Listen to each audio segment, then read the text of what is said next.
Bonjour, Maurice Kamto dit qu'il veut la liste électorale nationale. Cabral Libé dit que pour être élu en 2019, il n'a pas eu besoin de cette liste-là. En Côte d'Ivoire, on dit qu'on a besoin de cette liste-là. Dans d'autres démocraties, Cabral Libé nous dit qu'on n'a jamais demandé ça. Eric Soussé, dans Inside the Presidency, donne sa part de réponse. Écoutez-le. In each council, in each police station, and in alphabetical order. That you said that when you are registered, they give you your police station at the same time.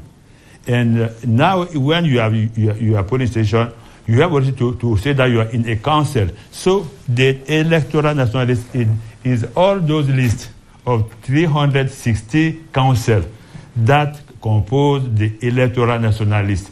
It is not that we have a place where we put the 8 million of electors. It's not possible. It's this gathering of all those named in councils and alphabetical order in the polling station that constitute electoral national list. And it's very clear. And the Director General of Election is responsible of that national electoral list. And we publish it each 30 December of each year, as we have done in 2024 and we've done in 2025. It is the same and so on and so on. Élection présidentielle de 2025 au Cameroun entre mise en garde autoritaire et éveil, selon le citoyen Kamto, selon le candidat de l'APC et du MSC, le professeur Maurice Kamto. À quelques mois de l'élection présidentielle camerounaise de 2025, le climat politique semble dominé par une tension palpable entre un pouvoir qui se veut garant de l'ordre public et des opposants qui dénoncent un régime autoritaire maquillé sur les habits de la légalité. Le discours officiel, incarné par les sorties du président de la République et du ministre de l'administration territoriale, Paul Atangandji, témoigne d'une volonté ferme de contenir toute contestation. À l'opposé, l'analyse critique de Maurice Kamto, notamment dans la pensée de MK numéro 62 de 2025, invite les citoyens à reconnaître l'inanité du cadre légal sous un régime dictatorial et en tirer les conséquences politiques. Le discours sécuritaire du régime, ordre ou menace voilée. Le ton est donné dès les premières phrases. Les jeunes sont appelés à se méfier de l'appel des sirènes, lancé par des politiciens opportunistes et des Machiavels qui dissimulent mal leurs ambitions. Derrière cette rhétorique apparente, protectrice, se cache une stratégie éprouvée de délégitimation de l'opposition. La métaphore du soupçonné en puissance révèle une volonté d'assimiler toute pensée critique à une forme de subvention. Le régime tente ainsi de créer un climat où toute dissension devient suspecte.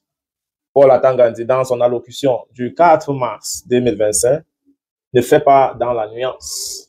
Il trace une ligne rouge menaçant de sanctions sévères toute tentative de trouble à l'ordre public. Ce discours, bien que présenté comme un gage de stabilité, relève davantage d'un mécanisme d'intimidation politique.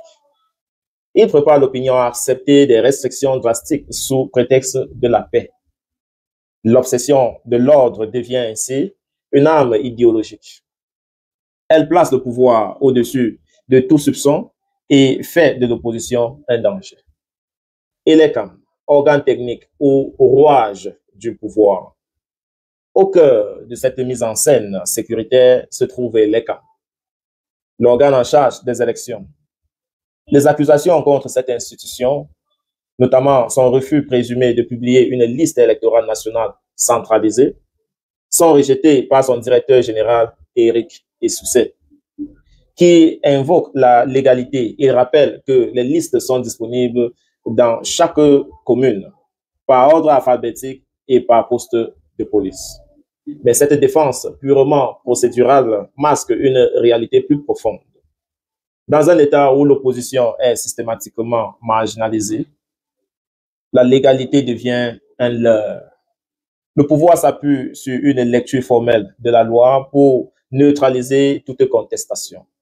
C'est exactement ce que Kamto dénonce dans la pensée MK numéro 62-2025. Kamto démontre le faux semblant de la légalité. Pour Kamto, évoquer la loi sous une dictature, ce n'est pas croire à son efficacité, mais d'exposer l'impossibilité même de son règne. La loi n'est qu'un cache-sexe. Pour une dictature qui n'y croit pas elle-même, elle devient une mise en scène destinée à tromper les citoyens et la communauté internationale. En ce sens, les démonstrations de légalité par l'ECAM ou les discours martiaux du gouvernement ne font que confirmer l'absence de l'état de droit. Kamto propose alors un renversement radical du regard. Il ne s'agit plus d'espérer la liberté par le respect de la légalité, mais de reconnaître que seul un sursaut citoyen peut refonder la République. C'est cette lucidité sur l'inutilité de la loi dans un cadre autoritaire qui devient le moteur de l'action politique. Le but n'est pas la réforme à l'intérieur du système, mais la rupture. Deux logiques irréconciliables. La confrontation entre le discours du pouvoir et celui de Kamto est donc celle de deux logiques incompatibles. D'un côté, un régime qui se présente comme garant de la paix et de l'autre, mais qui se méfie des citoyens et redoute la transparence. De l'autre, un projet politique qui mise sur l'éveil populaire et la désobéissance civique pour sortir du cercle vicieux de la dictature. Lorsque Kamto affirme qu'il faut enlever à la dictature ce bouclier commode derrière lequel elle s'est réfugiée, il appelle à un dévoilement. C'est en montrant l'inefficacité des lois actuelles à garantir la justice pour les citoyens que les citoyens prendront conscience que leur salut ne viendra pas d'une amélioration du système, mais de son dépassement. Une république à reconstruire. La référence finale en Zongan, Kamto reste le seul vrai projet pour 2025, n'est pas anodin. Elle insiste sur la cohérence et la continuité d'un combat qui ne se contente pas de critiquer, mais de proposer une vision alternative. Cette vision repose sur la restauration d'un véritable état de droit, où la loi est l'expression de la volonté populaire et non une arme aux mains d'un pouvoir illégitime. Ainsi, à la mise en garde autoritaire du régime, le ciel ne tombera pas en 2025. Kamto s'oppose une autre certitude. La résignation n'est plus une option. Le peuple camerounais, privé de sa souveraineté réelle, doit conquérir lui-même sa dignité et sa liberté. En conclusion, le discours officiel sous couvert d'assurer la stabilité révèle une fébrilité, celle d'un régime qui redoute le réveil populaire. En face, Maurice Kamto invite à un acte de lucidité radicale. En dénonçant le rôle aliénant de la loi dans une dictature, il ouvre un horizon de rupture démocratique. L'élection de 2025 ne sera pas qu'un simple scrutin. Elle sera un test de maturité politique pour un peuple en quête de vérité, de justice et de république. C'est toujours un plaisir de partager avec vous.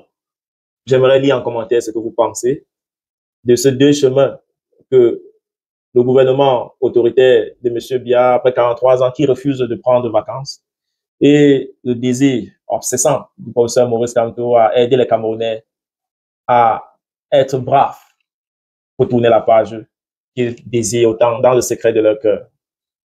Dites-nous en commentaire ce que vous pensez et à très bientôt. God bless.